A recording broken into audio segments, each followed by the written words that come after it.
ತಳ್ಳುವಿಕೆ ಅಥವಾ ಎಳೆಯುವಿಕೆಯನ್ನು ಬಲ ಎನ್ನುವರು. ಬಲ ಎಂಬುದು ನಮ್ಮ ದೈನಂದಿನ ಜೀವನದಲ್ಲಿ ಅತಿ ಪ್ರಮುಖ ಅಂಗವಾಗಿದೆ. ಏಕೆಂದರೆ ನಾವು ಮನೆಯಲ್ಲಿ ವಾಸಿಸುವ ಬಾಗಿಲನ್ನು ತೆರೆಯುವಾಗ ತಳ್ಳಲೇಬೇಕು. ಹಾಗೆಯೇ ಶಾಲಾ ಗೇಟನ್ನು, ಕಿಟಕಿಗಳನ್ನು, ಬಾಗಿಲುಗಳನ್ನು ಮುಚ್ಚುವಾಗ ಎಳೆಯಬೇಕು. ಬಲಗಳಲ್ಲಿ ಎರಡು ವಿಧಗಳು. ಒಂದು ಸಂಪರ್ಕ ಸಹಿತ ಬಲ, ಎರಡು ಸಂಪರ್ಕ ರಹಿತ ಬಲ. ಸಂಪರ್ಕ ಸಹಿತ ಬಲಗಳಿಂದ ಉದಾಹರಣೆಗಳು. ಉದಾಹರಣೆ 1, ಕಾರು ಕೆಟ್ಟು ನಿಂತಾಗ ನಾವು ಕೈಯಿಂದ ನಿಂತಿರುವ ಕಾರನ್ನು ಹಿಂದಿನಿಂದ ತಳ್ಳುತ್ತೇವೆ. ಉದಾಹರಣೆ 2, ಗಾಳಿಯಲ್ಲಿ ಹವೆ ತುಂಬಲು ಪಂಪನ್ನು ತಳ್ಳುವ ಎಳೆಯುವ ಕ್ರಿಯೆಗಳನ್ನು ನಮ್ಮ ಕೈಗಳಿಂದ ಮಾಡುತ್ತೇವೆ. ವಾಲಿಬಾಲ್ ಅನ್ನು ಚಲಿಸುವಂತೆ ಮಾಡಲು ನಮ್ಮ ಕಾಲುಗಳಿಂದ ಒದೆಯುವಾಗ ಮುಂದೆ ತಳ್ಳುತ್ತೇವೆ. ಸಂಪರ್ಕ ರಹಿತಗಳಿಂದ ಉದಾಹರಣೆಗಳು. ಉದಾಹರಣೆ 1, ಮ್ಯಾಗ್ನೆಟ್ ಅನ್ನು ಕಬ್ಬಿಣ ಮೊಳೆಗಳ ಹತ್ತಿರ ತಂದಾಗ ಅವು ಯಾವುದೇ ಸಂಪರ್ಕವಿಲ್ಲದೆ ತನ್ನದೇ ಸೆಳೆಯುತ್ತದೆ. ಇದು ಕಾಂತೀಯ ಬಲ. ಇದನ್ನು ನಾವು ಸಂಪರ್ಕ ರಹಿತ ಬಲವೆಂದು ಹೇಳುತ್ತೇವೆ. ಬಾಚಣಿಕೆಯನ್ನು ಒಣಗಿದ ಕೂದಲಿಗೆ ಇಕ್ಕಿಕೊಂಡು ಕಾಗದದ ಚಿಕ್ಕ ಪೀಸ್ ಬಳಿ ತಂದಾಗ ಅವುಗಳು ಅಂಟಿಕೊಳ್ಳುತ್ತವೆ. ಇದನ್ನು ಸ್ಥಾಯಿ ವಿದ್ಯುತ್ ಬಲ ಎನ್ನುತ್ತೇವೆ. ಉದಾಹರಣೆ 3, ನಾವು ಮೇಲಕ್ಕೆಸೆದ ಎಲ್ಲಾ ವಸ್ತುಗಳು ಭೂಮಿಯ ಕಡೆಗೆ ಬೀಳುತ್ತವೆ. ಇದಕ್ಕೆ ಕಾರಣ ಭೂಮಿಗೆ ವಸ್ತುಗಳನ್ನು ತನ್ನತ್ತ ಸೆಳೆಯುವ ಆಕರ್ಷಣ ಬಲವಿದೆ. ಇದನ್ನು ನಾವು ಗುರುತ್ವಾಕರ್ಷಣ ಬಲ ಎಂದು ಹೇಳುತ್ತೇವೆ. ಸ್ನಾಯು ಬಲ. ನಾವು ಯಾವುದೇ ಕೆಲಸ ಕಾರ್ಯಗಳನ್ನು ಮಾಡುವಾಗ ಅಥವಾ ತಳ್ಳುವ ಎಳೆಯುವುದು ಮಾಡುವಾಗ ನಮ್ಮ ಕೈಕಾಲುಗಳನ್ನು ಬಳಸುತ್ತೇವೆ. ಇದು ಸ್ನಾಯುಗಳ ಸಹಾಯದಿಂದ ಮಾಡುವುದರಿಂದ ಇದನ್ನು ಸ್ನಾಯು ಬಲ ಎನ್ನುತ್ತೇವೆ.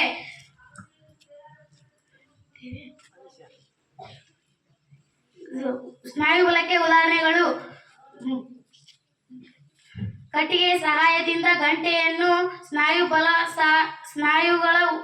ಬಲ ಉಪಯೋಗಿಸಿ ಗಂಟೆಯನ್ನು ಹೊಡೆದಾಗ ಗಂಟೆ ನಾದ ಕೇಳುತ್ತದೆ. ಉದಾಹರಣೆ 2,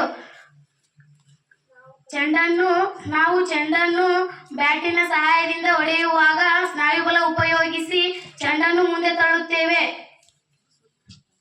ಇನ್ನು ಬಲದಿಂದ ಆಗುವ ಪರಿಣಾಮಗಳನ್ನು ತಿಳಿಸುತ್ತೇವೆ. 1, ಬಲ ದಿಕ್ಕನ್ನು ಬದಲಿಸುತ್ತದೆ. ಉದಾಹರಣೆ, ಎಡಗಡೆ ಹೋಗುವ ಚೆಂಡನ್ನು ಬಲಕ್ಕೆ ತಳ್ಳಿದರೆ ಬಲಕ್ಕೆ ಚಲಿಸುವುದು.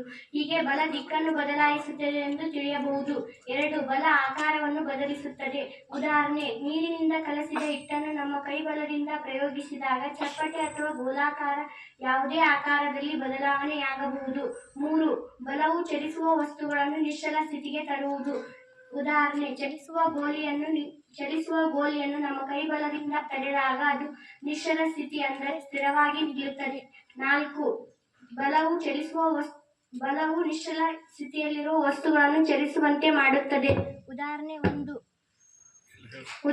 1, ನಿಶ್ಚಲವಾಗಿ ನಿಂತ ಕಲ್ಲನ್ನು ನಮ್ಮ ಕೈ ಬಲದಿಂದ ತಡೆದಾಗ ಅದು ನಿಶ್ಚಲವಾಗಿ ನಿಂತ ಕಲ್ಲನ್ನು ನಮ್ಮ ಕಾಲಿನ ಬಲದಿಂದ ತಳ್ಳಿದಾಗ ತಳ್ಳಿನ ದಿಕ್ಕಿನಲ್ಲಿ ಹೋಗಿ ನಿಲ್ಲುತ್ತದೆ.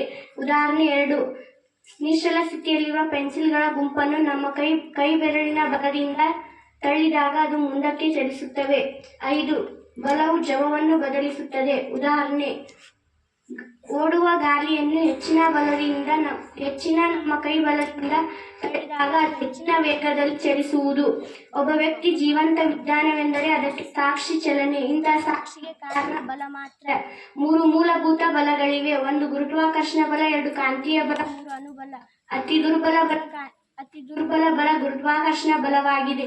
ಅತಿ ಶಕ್ತಿಶಾಲಿ ಬಲ ಅನುಬಲವಾಗಿದೆ. ಇಷ್ಟು ಹೇಳಲು ಅವಕಾಶ ಮಾಡಿ. ಇಲ್ಲಿ ಹೇಳಿರುವ ಉದಾಹರಣೆಗಳಲ್ಲಿ ನಾವು ಒಂದಿಷ್ಟನ್ನು ಆಯ್ಕೆ ಮಾಡಿದ್ದೇವೆ. ಅವುಗಳಲ್ಲಿ ಪ್ರಾದೇಶಿಕವಾಗಿ ನಿಮಗೆ ತೋರಿಸುತ್ತೇವೆ.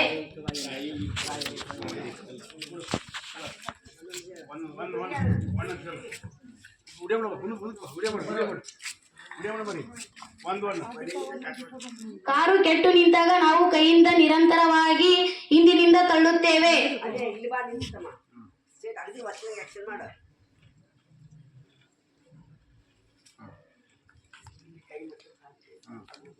ಇಲ್ಲಿ ಕೈ ಮತ್ತು ಕಾಲಿಗೆ ಸಂಪರ್ಕವಿದೆ. ಗಾಳಿಯಲ್ಲಿ ಹವೆ ತುಂಬಲು ಪಂಪನ್ನು ತಳ್ಳುವ ಎಳೆಯುವ ಕ್ರಿಯೆಗಳನ್ನು ನಮ್ಮ ಕೈಗಳಿಂದ ಮಾಡುತ್ತೇವೆ. ಇಲ್ಲಿ ಕೈ ಮತ್ತು ಪಂಪಿಗೆ ಸಂಪರ್ಕವಿದೆ. ವಾಲಿಬಾಲ್ ಅನ್ನು ಚಲಿಸುವಂತೆ ಮಾಡಲು ನಾವು ಕಾಲಿನಿಂದ ಒದೆಯುವಾಗ ಅದನ್ನು ಮುಂದೆ ತಳ್ಳುತ್ತೇವೆ. ಇಲ್ಲಿ ಕಾಲು ಮತ್ತು ಕಾಲಿಗೆ ಸಂಪರ್ಕವಿದೆ. ನಾವು ಮೇಲಕ್ಕೆಸೆದ ಎಲ್ಲಾ ವಸ್ತುಗಳು ಭೂಮಿಯ ಕಡೆಗೆ ಬೀಳುತ್ತವೆ. ಇದನ್ನು ಗುರುತ್ವಾಕರ್ಷ ಬಲ ಎನ್ನುವರು.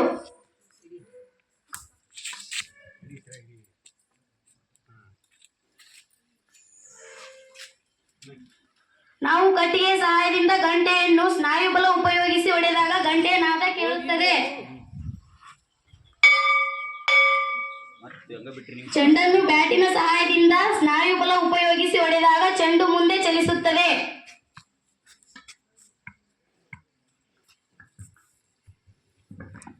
ನಿಶ್ಚಲ ಸ್ಥಿತಿಯಲ್ಲಿರೋ ಪೆನ್ಸಿಲ್ಗಳ ಗುಂಪಿನ ಮೇಲೆ ನಾವು ಬೆರಳಿನಿಂದ ತಳ್ಳಿದಾಗ ಎಲ್ಲಾ ಪೆನ್ಸಿಲ್ಗಳು ಮುಂದಕ್ಕೆ ಚಲಿಸುತ್ತವೆ.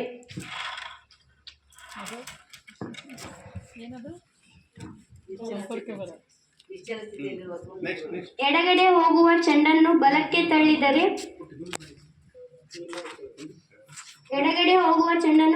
ತಳ್ಳಿದರೆ ಬಲಕ್ಕೆ ಚಲಿಸುವುದು. ಇದರಿಂದ ಬಲ ದಿಕ್ಕನ್ನು ಬದಲಿಸುತ್ತದೆ. ಚಲಿಸುವ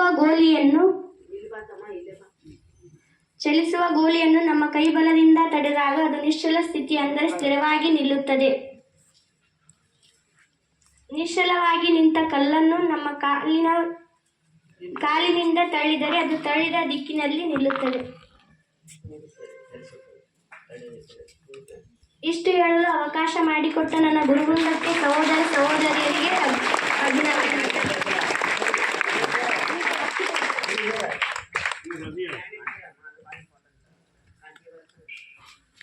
ಮ್ಯಾಗ್ನೆಟ್ ಅನ್ನು ಕಬ್ಬಿಣ ಮೊಳೆಗಳ ಹತ್ತಿರ ತಂದಾಗ ಯಾವುದೇ ಸಂಪರ್ಕವಿಲ್ಲದ ತನ್ನತ್ತ ವಸ್ತುಗಳನ್ನು ಎಳೆಯುತ್ತದೆ. ಇದು ಕಾಂತೀಯ ಬಲ. ಇದನ್ನು ನಾವು ಸಂಪರ್ಕ ರಹಿತ ಬಲ ಎಂದು ಕರೆಯುತ್ತೇವೆ.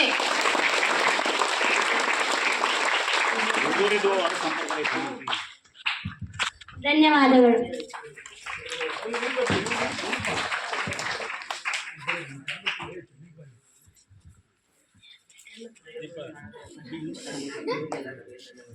ಪ್ರಯೋಗ ಮಾಡಲು ಅವಕಾಶ ಕೊಟ್ಟಿದ್ದಕ್ಕೆ ನಿಮ್ಮೆಲ್ಲರಿಗೂ ಧನ್ಯವಾದಗಳು.